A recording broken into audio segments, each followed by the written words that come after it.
சொல்ல வருவது என்ன என்று கேட்டீர்கள், அரசர்களும் பேரரசர்களும் சக்கரவர்த்திகளும் ராஜாதி ராஜாக்களும் என்ன கற்றார்களோ அந்த ஒரு கலையை நீங்கள் கற்றுக்கொள்ள வேண்டும். அதுதான் என்னுடைய குரோன் தந்திரா என்று சொல்லக்கூடிய ஒரு அற்புதமான தந்திரா. இப்போ நம்ம தாம்பத்தியத்தில் இந்த விந்துவிடா போகம், இந்த ஒரு மனிதன் வாழ்க்கை முழுவதும் தான் வாழும் காலம் முழுவதும் கிட்டத்தட்ட உடலுறவு கொண்டான் என்றால் கிட்டத்தட்ட ஒரு 1000-2000 முறை உடலுறவு கொண்டிருப்பான். அந்த காலம் முழுவதும் கிட்டத்தட்ட லிட்டர் கணக்கான ஸ்பெர்ம்ஸை அவன் வேஸ்ட் பண்ணுறான். அதில் ஒரு அணு மட்டும்தான் குழந்தையாகின்றது, ஒரு 2-3 குழந்தையாகின்றது. மற்றது எல்லாமே கோடிக்கணக்கான அணுக்கள் வீணாகுது.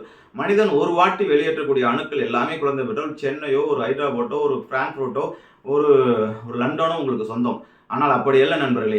ஆக மொத்தம் நம்முடைய உயிர் சக்தியை மனிதன் முழுவதும் வீணாக்கி கொண்டிருக்கிறான். அது கீழ்நோக்கி செல்லக்கூடிய உயிர் சக்தியை மேல் ஏற்றி அது பிரம்மரந்திரத்தை ஞானிகள் எல்லோரும் சொல்லுகின்றால், உயிர் சக்தி கீழ்நோக்கி சென்றால் அது போகம், அது மேல் நோக்கி ஏற்றினால் அதுதான் ஞானம். அதுவே தாந்திரிக் யோகம். இதை பேசாத சித்தர்கள் இல்லை, இதை பேசாத தமிழர்கள் இல்லை, இதை பேசாத போகர் எண்ணாயிரத்திலும் சரி, சிவவாக்கியருடையும் சரி, திருமந்திரத்திலும் சரி, திருமூலருடைய திருமந்திரத்திலும் சரி, எல்லா நூட்களும் இதை பேசியிருக்கின்றார். நவீன காலத்தில் ஓஷோ அவர்கள் இதை ரொம்ப அற்புதமான ஒரு கண்டென்ட்டாக கொடுத்திருக்காரு நண்பர்களே. அதைத்தான் எளிமைப்படுத்தி